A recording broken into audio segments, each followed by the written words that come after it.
Hello everyone, Man of Interest here with This Week in Keyboards, but this time with a slightly different format. There are a lot of topics posted every week, and after rewatching some of my latest episodes, I think it's a mistake to try to give all topics the same amount of screen time. In fact, I think some topics need to be covered a bit more as they are more interesting, whereas other topics need less or no coverage because they are either, to me, uninteresting, low effort, or a mix of the two. I'm hoping if I change things up, I'll feel a bit less burnout about this series, as well as make it easier for me to produce week after week. I'm really curious to hear all the comments and suggestions for the series, and hey, what do you think of this new format? Let me know after you watch the video. And with that, let's get to the news, because without further ado, we have the first topic for this week. It's the Primus by Thesis Camper.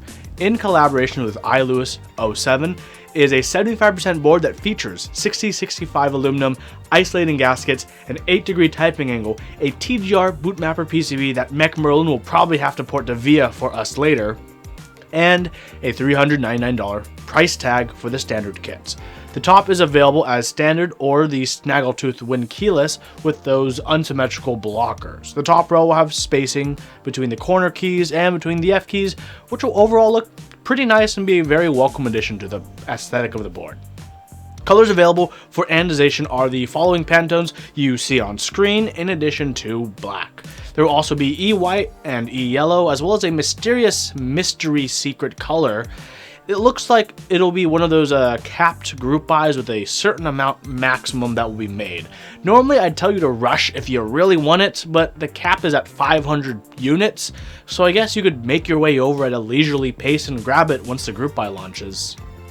With the unique sides that show off the top, middle, and bottom at the same time, I quite like this look, and the color combinations that are available for customizing them all. For those ballers without a budget, or with a much higher budget than the rest of us, there are also options for brass plates and weights, as well as a stainless steel weight option. Otherwise, the standard kit will include aluminum plate, stainless steel bottom badge, the core module is what they call it, for that $400 price tag. This honestly doesn't look too shabby. It might be worth waiting for. We'll have to see, but I know some of you aren't waiting, because right now there is a 75% keyboard that's running over on Novel Keys that might catch your fancy. It's the 7V keyboard designed by GOK and currently running on Novel Keys. This board features 7-degree typing angle, leaf spring PCB mounting, a dampened plate, a VIA compatible PCB out of the box, and a stainless steel weight. The 7V will cost $450 with a polycarbonate plate, but whoa, if you want to go big, you know you have to get that aluminum plate. That's going to run you an additional, wait for it, $5. $455 for the aluminum kit. The fact this kit comes with the foam layer between the plate and PCB will be a plus to a lot of people who care about acoustics and the different methods for controlling it for their preferences. I swear, if there was an Avatar The Last Airbender for airbending for keyboards, acoustic bending or sound bending would have to be one of those forms. So here's one thing about that business. One thing that kind of bothers me, and it bothers me. It's pretty significant in my opinion, actually. The spacebar for the 7V can only be 6U or 6.25U. It's a heartbreaker for me and a deal breaker for others. Not like other 75%, this one doesn't have any normal bottom row key blockers, but instead has the arrow keys separated out a la 1800 style, as well as spaced out 3-key nav cluster. Why only 3 keys? Well, it's 2020, so you know we gotta put that logo in the top corner. Speaking of corners, I won't deny there's a beautiful simplicity when it comes down to the corners on this board when viewing the sides or back. Seeing that weight just peek out like that is, it's like seeing the fin of a shark. You know that there's more to it, and that's why it's exciting. Speaking of exciting, there's only one set I'm excited for that is running right now. Maybe you can guess what it is, especially since I'm a weeb with a keeb. It's GMK Frost Witch, designed by our man at Megaforce and currently running on SwitchMod.net. This set is built with beautiful purples to represent who we should all truly love, Amelia from ReZero.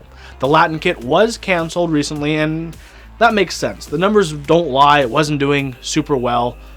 It was doing straight REM numbers. But I'm a weeb and I like this set. It's $115 if you like purple or you're a weeb. What are you waiting for? MOQ is right around the corner, baby. Okay, let's get on to another purple set. This is an interest check for GMK Avanguardia by Raz. In Italian, Avanguardia corresponds to avant-garde or vanguard. Raz chooses this to refer to extreme, daring, and innovative artists with futuristic sight capable of, anticipating their times. I forgot the rest of that quote.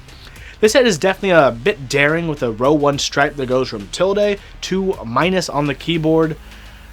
Included are the additional keys that might end up in such a row, such as the escape, 1U pipe, and a few other modifiers. Definitely a very daring choice for the set. I think the stripe is like a gambit. It's a gambit to distract from the fact that Violet Tendencies tried purple on dark gray, and that turned out kind of horribly.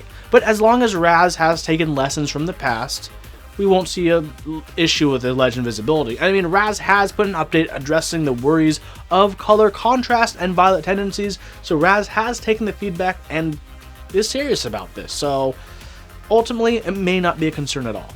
But my concern is I'm surprised there's no unstriped kit featuring the stripe row unstriped, so people could rock a full two-tone set if they choose. The novelties are cute and all inspired by a Russian painter whose name I won't even try, but it's right now, bam, here on screen. I'll try to say the anglicized version, Vasily Kandinsky.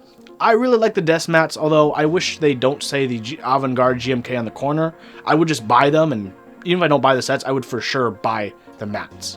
Also, unique idea, t-shirts included in the group buy. The t-shirts are actually kind of cool, kind of an odd idea. I wonder if this is going to be a trend we'll see moving forward. I don't think so, but maybe we'll see some GMK Classic beige shirts to wear to work in the future. Who knows what trends will pop up. Proxies are still a mystery, but hey, if this set had an unstriped kit, I'd consider it. Our next topic is the DGL TKL keyboard by Chanmin Kang. Chanmin Kang is a designer and manufacturer based in Korea working on some new creative designs. Formerly under the pseudonym 4K or KKKK, for this domestic group buy, for his domestic group buys in Korea. This is his first overseas launch. The DGL TKL sandwich mount board featuring indicator LEDs, standard USB Type-C port, a pointed plate, a RGB stripe at the bottom, 7-degree typing angle, 1.5 centimeter front height, and a thick plate for quiet and uniform typing feel. I mean, that plate, it looks quite beefy and will lead itself well to having a very firm and uniform typing feel. A more frosted front acrylic diffuser would give a more consistent LED glow and be less blinding for the typist, in my opinion, and I hope that's going to be an option. The base kit will be case, plate, PCB, front acrylic diffuser, $450. The color options for anodization, silver, black, gray, red, orange gold, metal green, and for Cerakote, white and beige. Those will be an additional cost that we don't know yet. Aesthetically, I don't mind the look of the board with the two-tone going on, but I'm just not in the market for that uber firm, super thick typing feel. Maybe, maybe not. Last up before the rapid fire section of the news is Ryan Norbauer's interest check for the Heavy-9 housing for the FC980C keyboard. A lot of people have been asking about it for quite a while, and it's finally announced. The Heavy-9 takes the same aesthetic cues as the smaller Heavy-6, which I suspect will be met with its own share of lovers and haters. This will be perhaps the only case ever made for the FC980C.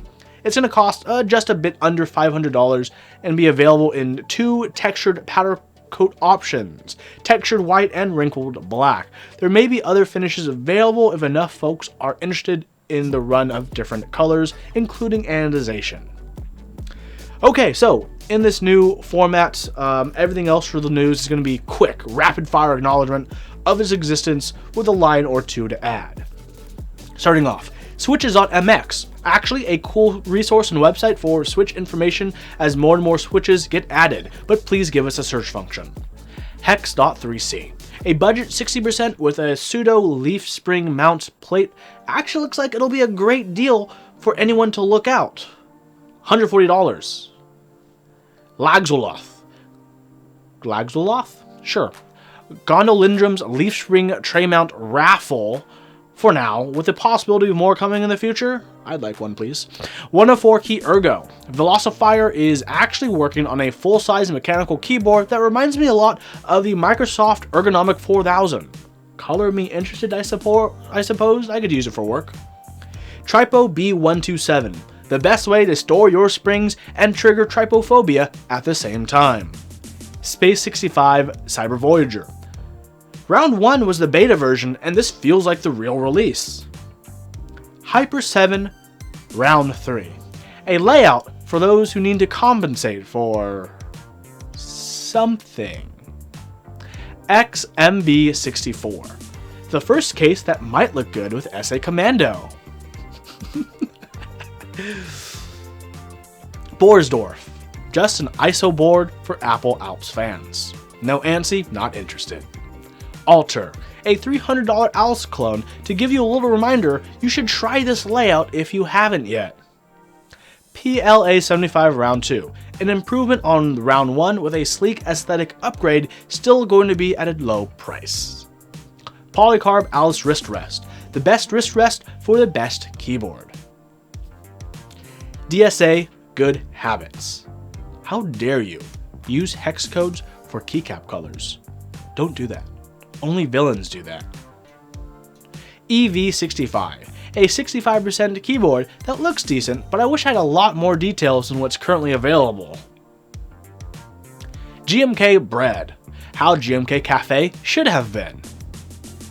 GMK Softserve. If you soft serve this in its current state, I don't think it'll make MOQ. Also, strawberry mods, way better than orange mods. What's wrong with the community? Come on, guys. Come on. GMK Solar Red.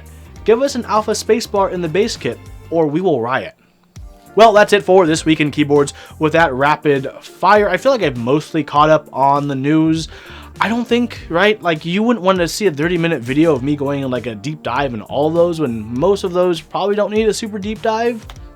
There will be at least 1 or 2, or probably for the rest of the month, episodes similar to this one, so let me know what you think as I go through the topics, either in depth or in the rapid fire. There shouldn't be too many rapid fire topics moving forward as long as I can keep a weekly release schedule, so maybe those rapid fire topics will get a little longer but not super out of control, hopefully. Hopefully we'll see also a more refined version of this show just throughout the rest of the month and see how this develops. Thank you so much for watching, and please leave any feedback or suggestions in the comments down below. I'll be reading every single one. Have an absolutely wonderful day, and you know what? Keep on keyboarding.